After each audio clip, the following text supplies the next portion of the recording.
this is Reverend Don Lewis coming to you from beautiful Florida. And today our question comes to us from Rich.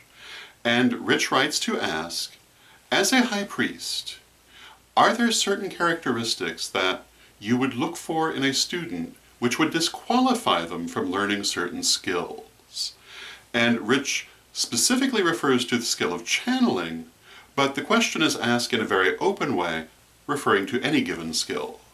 And my answer to this is first, that because it's such an open question, and there's more than one skill in the world, there could be answers that are much less general than what I'm going to give that would be specific to particular skills.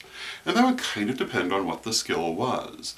There are certain skills that would require certain talents that would be different from other skills. For example, certain skills might require a skill in mathematics that would not be required for something else. Tarot would not need mathematics. Astrology might, depending on how you're teaching it. But in general, these are the things that I would say. And the first thing that I would say is that more than 2,000 years ago, the Egyptian sage Amenshushan said, "Do not teach the person who does not want to learn."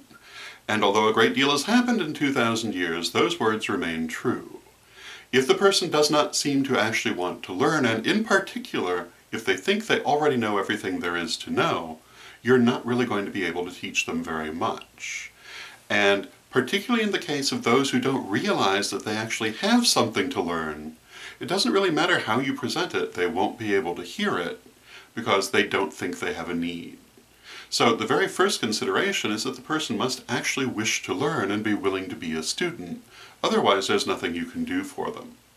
Now, other things that might disqualify a person, I would say certainly bad behavior would disqualify a person from most teaching. If the person's not going to behave decently, if they're not going to treat you properly, if they treat other people badly, I would say you really probably should not teach them.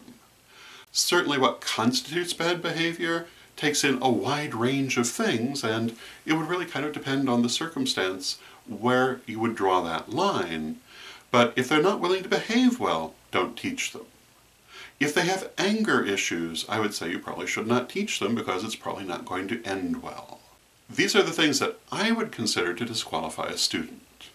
Now, when it comes to their abilities, I would say that anyone who really wants to learn can learn anything if they're truly willing to apply themselves.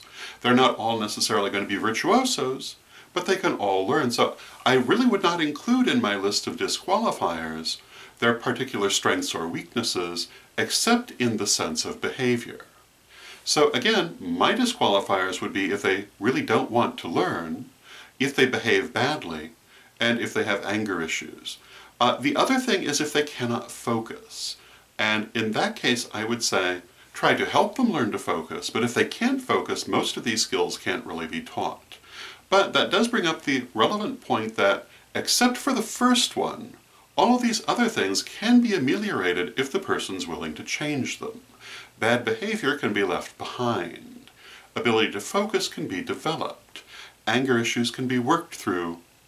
But the idea that you know everything will hamper you forever until you eventually drop it. And I was very fortunate at the time of my third degree initiation in 1979 that my teacher, Lady Crystal, pointed out to me that this was not at all the end of my learning, but rather the beginning of the next phase of that journey, and that as long as we live, we learn, and if we stop learning, we make a terrible mistake. And so, if you're watching this and you think you know everything there is to know, let me tell you that you don't, and not only that, but thinking you know everything and not learning more makes life so much more boring. There's always something more to learn, no matter how much you know. And one of the sad things that we often do see in the metaphysical community is people who have forgotten that. So no matter how long you've been around, keep learning. And when it comes to students, if you're going to take them, make sure they really want to learn, because otherwise you can't help them. So those are my thoughts on the matter. I hope you find them interesting, and until next time, may your blessed be. Today's vlog is brought to us by the term superstition. Superstitions. The great pagan philosopher Plutarch, in his book De Superstitionis, defined the difference between religion and superstition in this way. Religion is based on love of deity, and superstition is based on fear of deity. Superstitions are practices based on a fear of consequences that do not in reality come about. Thus, they are illogical and senseless ideas. For example, no one ever broke their mother's back by having stepped upon a crack in the sidewalk. An omen is not a superstition. Rather, an omen is a message from spirit that can help you improve or correct a situation. Thus, it is wholly positive and is to be welcomed rather than feared.